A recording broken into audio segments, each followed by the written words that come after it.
Merhaba sevgili seyircilerim. Yaz tarifleri, yaz lezzetleri hazırlıyorum sizler için. Haşlanmış bir bütün tavuk göğsü, bir tane göbek salata, içinde cevizi, kırmızı biberi, turşusu, mısırı olan mayonez, yoğurt, portakal suyu ve limon suyuyla hazırlanmış güzel şöyle porsiyonluk bir tavuk salatası hazırlamak istiyorum kıymetli seyircilerim sizler için. Önce göbek salatayı doğrayacağım ama ilk olarak sosuyla başlıyoruz.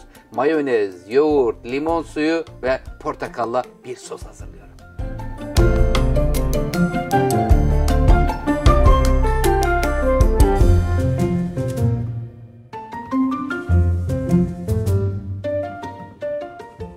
Sevgili seyircilerim, yoğurt, 5 çorba kaşığı yoğurt, 3 çorba kaşığı mayonez, biraz da zeytinyağı koydum.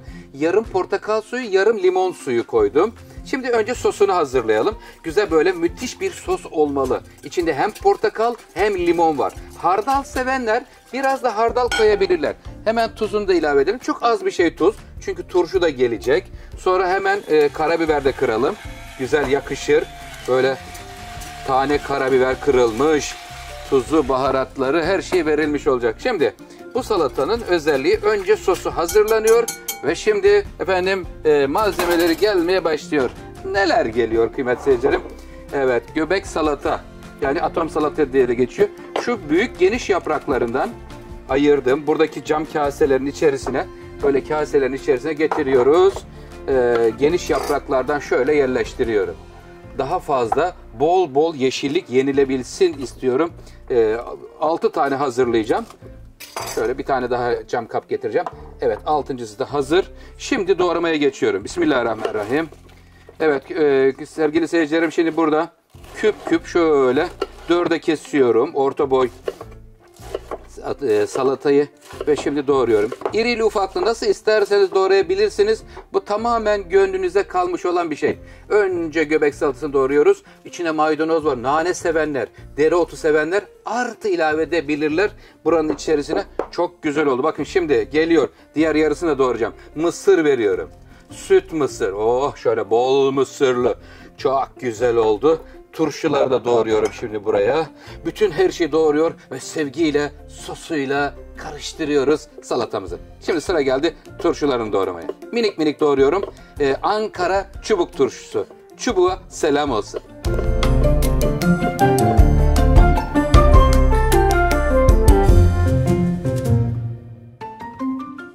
Sevgili seyircilerim, tavuk göğüs etini, haşlanmış olan tavuk göğüs etini şimdi güzelce didikliyorum böyle. İsterseniz doğrayabilirsiniz. İki yöntem de uygundur. Ama güzel pişmiş böyle. Sadece göğüs eti güzel oluyor burada. Şimdi kaynaşma, sosuyla buluşma anı olacak. Bismillahirrahmanirrahim. Yiyenlere şifa olsun. Yaz lezzetleri Oktay Usta'dan gelmeye devam edecek. İçinde köz biber, turşu, maydanoz, göbek salata, haşlanmış bir bütün tavuk göğsü güzel sosuyla buluşturuluyor.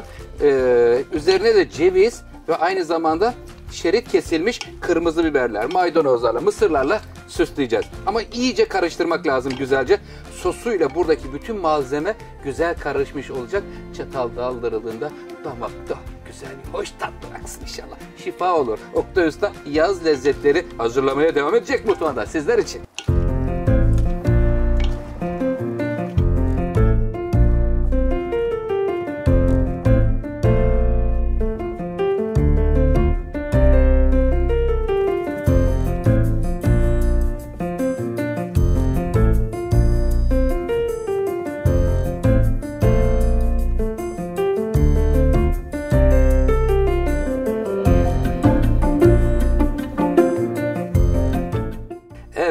Salatamızı nasıl buldunuz? Portakal, ceviz, köz biber, maydanozla birlikte süsledik. Hem lezzetli hem görseli sunumu güzel bir salata oldu. Kıymetli seyircilerim, hemen bir hatırlatmada bulunmak istiyorum. Oktay Usta ile iş ortaklığı yapmak isteyen firma ve marka sahiplerine duyurulur. Oktay Usta sayfamızdan, mail adresimizden bize ulaşabilirsiniz. Şimdi son salatamızda hemen süslüyorum. Portakal içine sosuna koyduğumuz için üzerine dilim olarak da bir portakal dilimi de koymak istedim. Görsellik çünkü önemli. Evet, şimdi bir dilim portakal koyduktan sonra uzun şerit halinde kesilmiş köz biberi getiriyorum bakın. Şöyle bırakıyoruz. Şurada hemen bir viraj aldırıyorum ve güzel şöyle bir sunum ortaya çıkıyor. Hemen buraya ceviz kesiyorum. Maydanoz koyuyoruz. Bu porsiyonluk bir salata oldu. Şu anda 6 tanesini koydum. Sevgili seyircilerim, bu ölçüden kaç tane çıktı diyen seyircilerim için hemen hatırlatayım. 8 ile 10 porsiyon çıkıyor. Bayağı da bir bereketli oluyor kıymetli seyircilerim. Efendim, sofralarınız bereketli olsun. Ailenizin aşçısı Oktay Usta tarifler hazırlamaya elinden geldiğince devam edecek. Kanalıma abone olup yorum atıp dostlarınızla paylaşıyorsunuz. Çok teşekkür ederim. Çok yakında inşallah hep birlikte başarıya ulaşacağız. 1 milyona çok az kaldı. Hoşça kalın, sağlıklı kalın. Allah'a ısmarladık efendim.